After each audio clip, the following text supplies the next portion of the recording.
নমস্কাৰ, আপোনালোকৰ চেনেল স্বাস্থ্যলৈ আপোনালোকক স্বাগতম জনালোঁ।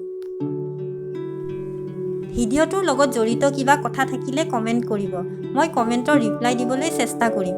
আৰু যদি ভিডিঅ'টো চাই ভাল পায়, চেনেলটো ছাবস্ক্ৰাইব কৰিব, লগতে বেল আইকনটো টিপি দিব। ধন্যবাদ। আপোনালোকে জানেনে খালী পেটত কেঁচা নহৰু খালে কি অদ্ভুত উপকাৰ হয়? কেঁচা নহৰুৰ ঔষধি গুণৰ বাবে আয়ুৰ্বেদিকতো ইয়াৰ উল্লেখ সুন্দৰকৈ আছে। আজিৰ এই ভিডিঅ'টোত কেঁচা নহৰু খালে কি উপকাৰ বা কি অপকাৰ হয়, কেঁচা নহৰু আমি কেনেকৈ আৰু কেতিয়া খাব লাগে, কিমান পৰিমাণত খাব লাগে, এই সকলোখিনি কথা ভালকৈ জানিম, যাতে আপোনালোকে সঠিকভাৱে খায় আৰু ইয়াৰ পৰা লাভৱান হয়। আপোনালোকে ভিডিঅ'টো সম্পূৰ্ণকৈ চাব, কাৰণ আধৰুৱা কৰিলে ইয়াৰ পৰা আপোনালোকে লাভৱান হ'ব নোৱাৰিব। ব'লক তেতিয়াহ'লে এতিয়া ভিডিঅ'টো আৰম্ভ কৰোঁ। কেঁচা নহৰু, ইয়াৰ বহুত গুণ আছে বুলি আমি সকলোৱে জানো। সেয়ে ইয়াৰ কি গুণ আছে আজি জানো আহক। কেঁচা নহৰু খালে পেটৰ সমস্যাসমূহৰ পৰা আমি মুক্তি পাব পাৰোঁ। আমাৰ পেটত বহুতো বীজাণুৱে বাস কৰে। যদি আমি কেঁচা নহৰু খাবলৈ আৰম্ভ কৰোঁ, আমি পেটৰ বহুতো সমস্যাৰ পৰা মুক্তি পাওঁ। শিশুসকলৰ সাধাৰণতে পেট সম্বন্ধীয় সমস্যা বহুত হোৱা দেখা যায়। তেওঁলোকক যদি কেঁচা নহৰু খাবলৈ দিয়া হয়, তেতিয়াহ'লে তেওঁলোকৰ পেটত থকা বেক্টেৰিয়া আৰু বীজাণুসমূহ শেষ কৰি তেওঁলোকক সুৰক্ষিত কৰি ৰখাত সহায় কৰে।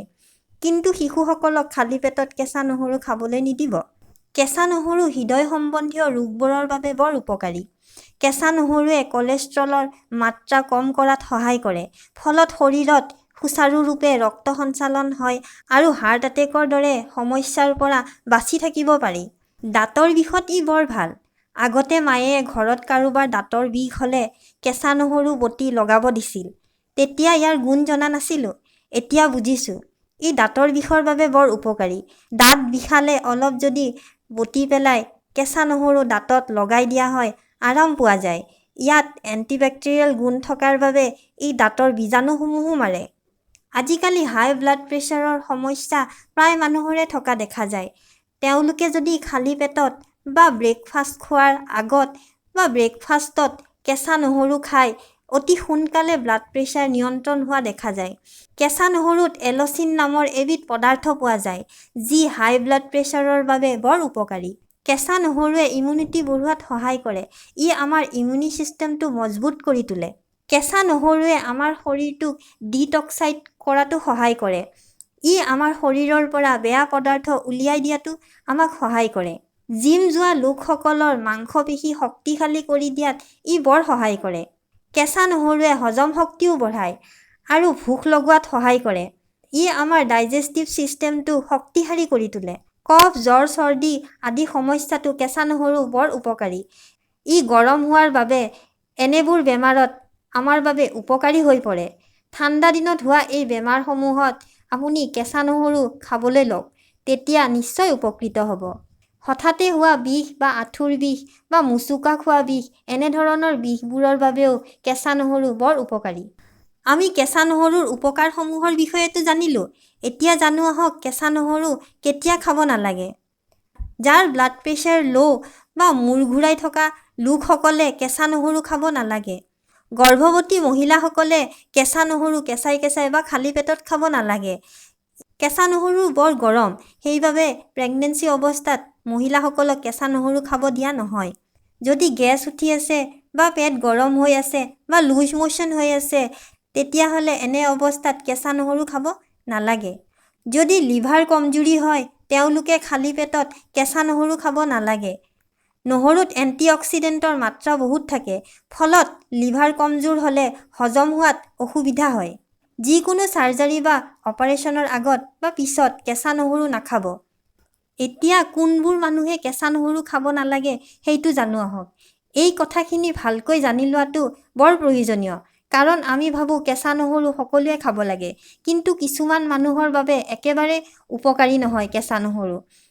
ওলোটা কেঁচা নহৰু তেওঁলোকৰ বাবে অপকাৰহে কৰে। কেতিয়াবা তেওঁলোকে চাটনিত বা আঞ্জাত দিছে, সেইটো বেলেগ কথা। কিন্তু সদায় বা খালী পেটত একেবাৰে খাব নালাগে। জানি লওঁ আহক কোনবোৰ মানুহে কেঁচা নহৰু খাব নালাগে। যিসকল মানুহৰ পেট গৰম, অৰ্থাৎ যিসকল মানুহৰ অনবৰতে গেছৰ সমস্যা হৈ থাকে বা এচিডিটিৰ সমস্যা হৈ থাকে তেওঁলোকে কেঁচা নহৰু খাব নালাগে।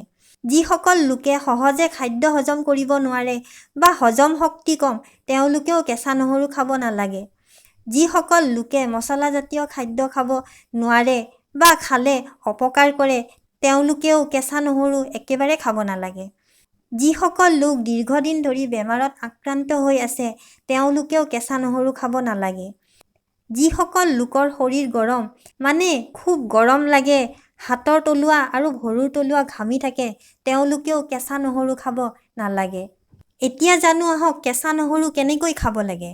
কেঁচা নহৰু খালী পেটত খাব লাগে। কেঁচা নহৰু খালী পেটত এফুটা বা দুফুটা নহৰু খাব লাগে।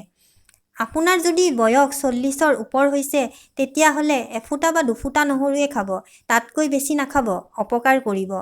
আৰু যদি 40ৰ কম হৈছে তেতিয়াহ'লে মেক্সিমাম 4 ফুটা, তাতকৈ বেছি নাখাব। দুফুটা কেঁচা নহৰু এগিলাচ অকণমান গৰম পানীৰ লগত খাওক, যাক আমি কুহুমীয়া গৰম পানী বুলি কওঁ, তেতিয়া আমি বেছি উপকাৰ পাওঁ। যদি খালী পেটত খাব নোৱাৰে তেতিয়া নাস্তাৰ সৈতে খাওক বা চাটনিত দি ভাতৰ সৈতেও খাব পাৰে। সকলোতকৈ ভাল উপায় হৈছে আপুনি কেইফুটামান নহৰু এৰুৱাই লওক আৰু মৌত ডুবাই পেলাই থৈ দিয়ক আৰু তাৰ পৰা উলিয়াই খাই থাকক। এইটো বহুত লাভদায়ক, ফলত আপুনি এনাৰ্জিও পায়। আশা কৰিছোঁ আপোনালোকে নহৰুৰ বিষয়ে গোটেইখিনি কথা জানিব পাৰিছে।